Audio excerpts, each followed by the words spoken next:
Good morning, सुप्रभात, नमस्कार दोस्तों। मैं हूं कुलदीप सिंह कंडारी और आप सभी का स्वागत है यूट्यूब पर हमारे चैनल वाईके ऑनलाइन एजुकेशन में।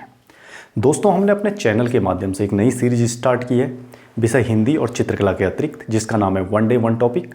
अगर आपको हमारे द्वारा इस सीरीज में जो महत्वपूर्ण जानकारियाँ दी जाती है वो अच्छी लगी तो प्लीज़ चैनल को लाइक शेयर सब्सक्राइब जरूर करें।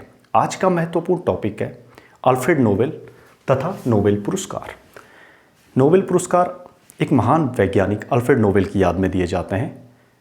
आइए इसके बारे में जानते हैं। अल्फ्रेड नोबेल का जन्म हुआ था 21 अक्टूबर 1833 ईस्वी को स्वीडन, एक देश जिसमें स्टॉकहोम एक जगह है। स्वीडन वो देश है जो यूरोप में या यूरोप महाद्वीप में उत्तरी गोलार्ध में स्थित है और काफ़ी शीत जलवायु है इस स्वीडन की। ये वह देश भी है जिसका SDI आंकड़ों में हमेशा शीर्ष देशों में स्थान रहता है। इसी के बगल में एक देश और है जिसका नाम है नॉर्वे। इसके बारे में भी इस वीडियो में जानेंगे।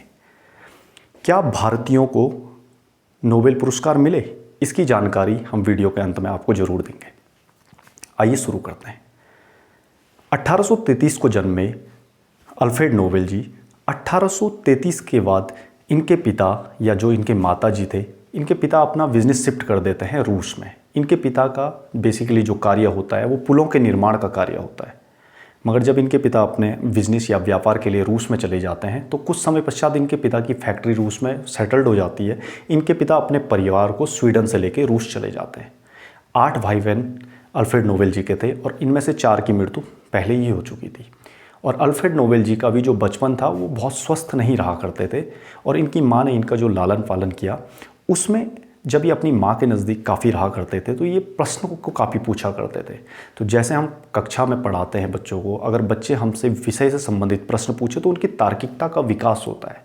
ऐसे ही अल्फ्रेड नोबेल जी के कह सकते हैं हम कि उनकी तार्किकता बहुत अच्छी थी, यानी कि तार्किक शक्ति अच्छी थी उनकी। अल्फ्रेड नोबेल जी 1850 ईस्वी में अपनी पढ़ाई वगैरह के लिए अमेरिका चले गए। इनके पिता ने इनकी पढ़ाई की काफ़ी अच्छी व्यवस्था की। 1850 का दौर था या दशक था, इनके पिता का व्यापार भी काफ़ी अच्छा अपने सीट्स पे था। इनके पिता बेसिकली गन पाउडर का व्यापार किया करते थे। 1850 में रूस और यूक्रेन के मध्य एक स्थान पड़ता है जिसका नाम है क्रीमिया। वहाँ पे एक युद्ध छिड़ जाता है, क्रीमिया वॉर के नाम से भी जाना जाता है। और 1856 आते आते यह युद्ध हल्के हल्के करके थमने लग जाता है। तो अल्फ्रेड नोबेल जी के पिता का व्यापार भी इस युद्ध के कारण पहले तो काफ़ी बढ़ता है, बाद में बिल्कुल घट जाता है और 1860 में आते आते इनका व्यापार बिल्कुल बंद हो जाता है और इनकी जो कारखाना या कंपनी थी वो दिवालिया घोषित हो जाती है।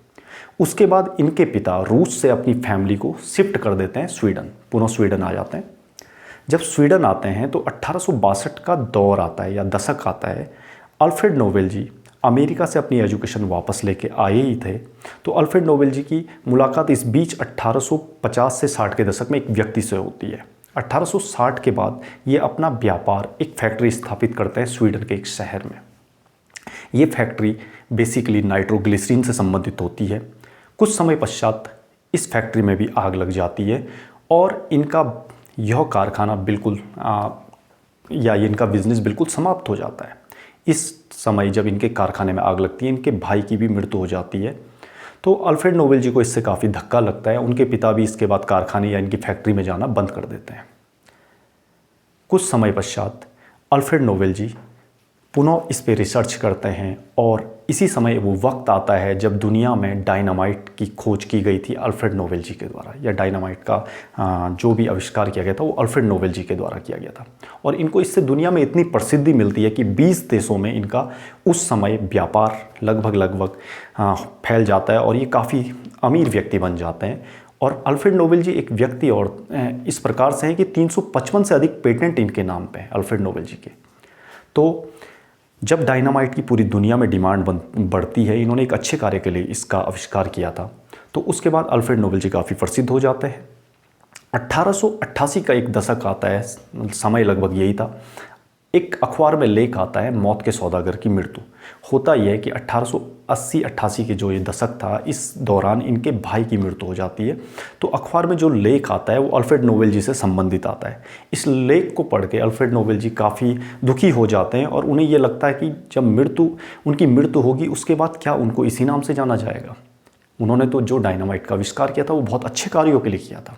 तो अल्फ्रेड नोबेल जी की शादी तो नहीं हुई थी, उनके फैमिली भी नहीं थी, तो वो क्या करते, धन बहुत ज़्यादा था उनके पास। तो 1895 के दशक में अल्फ्रेड नोबेल जी 1895 में एक अपनी वसीयत लिखते हैं, और उस वसीयत में जो लिखा जाता है वो मैं आगे आपको बताऊँगा।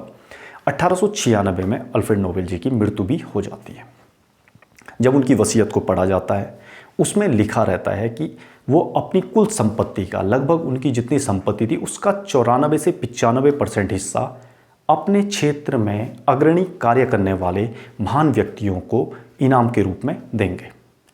तो स्वीडन की गवर्नमेंट के द्वारा हर साल ये पुरस्कार दिए जाते हैं, और ये पुरस्कार जितनी मेरी प्राप्त जानकारी है उसके अनुसार स्वीडन के राजा के द्वारा दिए जाते हैं। 1901 से ये नोबेल पुरस्कार प्रारंभ हुए, और 1901 में ये नोबेल पुरस्कार 5 क्षेत्रों में दिए जाते थे। ये 5 क्षेत्र निम्न है, जानते हैं। भौतिक विज्ञान, रसायन शास्त्र, चिकित्सा, साहित्य और शांति। यहाँ पे शांति का पुरस्कार इन सारे पुरस्कारों से अलग बन जाता है, इसके बारे में भी जानेंगे। 1901 में भौतिक विज्ञान का पुरस्कार विलियम के रॉटजन को मिला था। 1901 में रसायन शास्त्र का पुरस्कार जे हेनरिक्स वैन टी हॉफ को मिला था। 1901 में चिकित्सा का पुरस्कार एमिले वॉन वेहरिंग को मिला, और साहित्य का पुरस्कार सुली प्रधोम को, और शांति का पुरस्कार जिन हेनरी फ्रेडरिक वास्तव को मिला।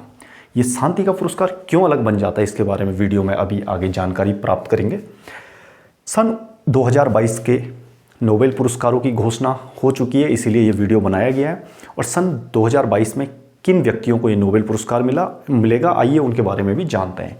एलन एस्पेक्ट्स फ्रांस के हैं, जॉन ए क्लोजर और एटोन जेलिंगर, इन तीनों को भौतिक विज्ञान के क्षेत्र में मिलेगा। रसायन के क्षेत्र में कैरोलिन मार्टिन बेरी शार्पलेस को, इसमें से कैरोलिन और बेरी शार्पलेस यूएसए के हैं और मार्टिन डेनमार्क के हैं। चिकित्सा के क्षेत्र में स्वांते पाबो, ये स्वीडन से बिलोंग करते हैं। साहित्य के क्षेत्र में एक लेखिका फ्रेंच की एनी एनॉक्स को मिलेगा, और ये अपनी बातों को बहुत अच्छे से रखती हैं, इसके लिए भी जानी जाती है। शांति के क्षेत्र में एलिस बालियात्स्की बेलारूस से संबंधित है, और रूसी मानवाधिकार संगठन मेमोरियल और सेंटर फॉर सिविल लिबर्टीज, ये यूक्रेन का एक संगठन है। रूस और यूक्रेन के बीच में युद्ध भी चल रहा है, तो इस संगठन ने इस समय बहुत महत्वपूर्ण भूमिका अदा की है शांति बनाए रखने के लिए। तो इन दोनों संगठन को शांति का पुरस्कार इस बार दिया जाएगा। अर्थशास्त्र का पहला नोबेल पुरस्कार 1969 में दिया गया। अर्थशास्त्र को पहले नोबेल पुरस्कार की श्रेणी में नहीं रखा गया था। 1968 में अर्थशास्त्र को नोबेल पुरस्कार की श्रेणी में रखने की बात की गई, और 1969 में रैगनर फिश और जॉन टिनबर्गेन को यह नोबेल पुरस्कार दिया गया। वर्तमान में अर्थशास्त्र के नोबेल पुरस्कार की घोषणा अभी नहीं हुई है। 10 अक्टूबर को ये डेट प्रस्तावित है, जिस दिन इसकी घोषणा हो जाएगी। इसमें मैं संक्षिप्त वीडियो लेके आऊँगा। इसके बाद जानते हैं भौतिक, रसायन, चिकित्सा, साहित्य, अर्थशास्त्र के जो नोबेल पुरस्कार दिए जाते हैं वे स्वीडन स्टॉकहोम में दिए जाते हैं। शांति का नोबेल पुरस्कार ओस्लो में दिया जाता है, ये नॉर्वे की राजधानी है, इसीलिए शांति का पुरस्कार इन पुरस्कारों से भिन्न बन जाता है। नॉर्वे भी वो देश है जिसका SDI आंकड़ा बहुत अच्छा रहता है। हर साल टॉप 10 कंट्री में नॉर्वे और स्वीडन का नाम आता है। सन 1974 तक जो ये नोबेल पुरस्कार थे, ये जो व्यक्ति मर जाते थे या मृत हो चुके थे, महान विभूतियां जो थी, उनको भी दिया जाता था अपने क्षेत्रों में। 1974 के बाद ये कहा गया कि ये सिर्फ जिंदा व्यक्ति को दिया जाएगा अपने क्षेत्र में विशिष्ट कार्यों के लिए, ताकि आने वाली पीढ़ी उनसे प्रभावित हो, मोटिवेट हो। परंतु ये भी कहा गया, क्योंकि अभी नोबेल पुरस्कार की घोषणा लगभग अक्टूबर प्रारंभ में हो चुकी है, और ये दिसंबर 10 तारीख को हर साल दिए जाते हैं, क्योंकि 10 दिसंबर को ही नोबेल पुरस्कार जिनके नाम पे दिए जाते हैं, अल्फ्रेड नोबेल जी, उनकी मृत्यु हुई थी। तो उन्होंने यही चाहा था कि उनकी मृत्यु के पश्चात ये नोबेल पुरस्कार उसी डेट को मिले या दिए जाए। तो 1974 के बाद ये होने लग गया कि जिंदा व्यक्तियों को नोबेल पुरस्कार दिए जाएंगे। हाँ, अगर किसी व्यक्ति का नाम अनाउंस हो जाता है और उसको 2 महीने बाद नोबेल पुरस्कार या 3 महीने बाद नोबेल पुरस्कार मिलना है, इस बीच अगर उनकी डेथ हो जाती है तो भी उन्हें नोबेल पुरस्कार दिया जाएगा, क्योंकि अनाउंसमेंट की डेट तक वो व्यक्ति जिंदा हैं।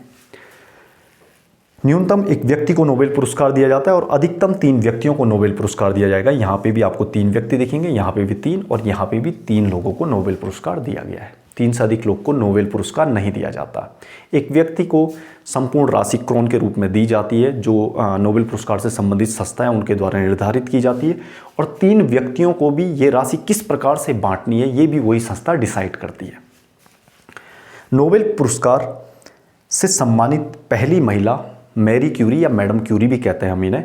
इनको 1903 और 1911 में 2 अलग अलग क्षेत्रों में नोबेल पुरस्कार दिए गए थे। ये अगली वीडियो में हम विस्तृत रूप में आपको जानकारी देंगे।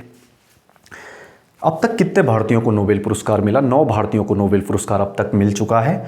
और सन 1913 में रविन्द्रनाथ टैगोर जी को सबसे पहले भारत में साहित्य का नोबेल, भारत के थे, इन्हें साहित्य का नोबेल मिला था। और ये पहले भारतीय व्यक्ति थे जिन्हें भारत में नोबेल पुरस्कार प्राप्त था।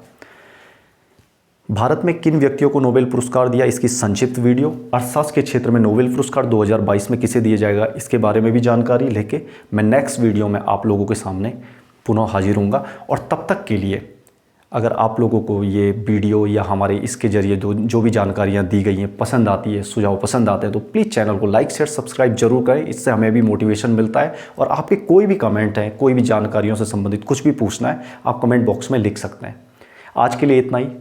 नमस्कार, धन्यवाद।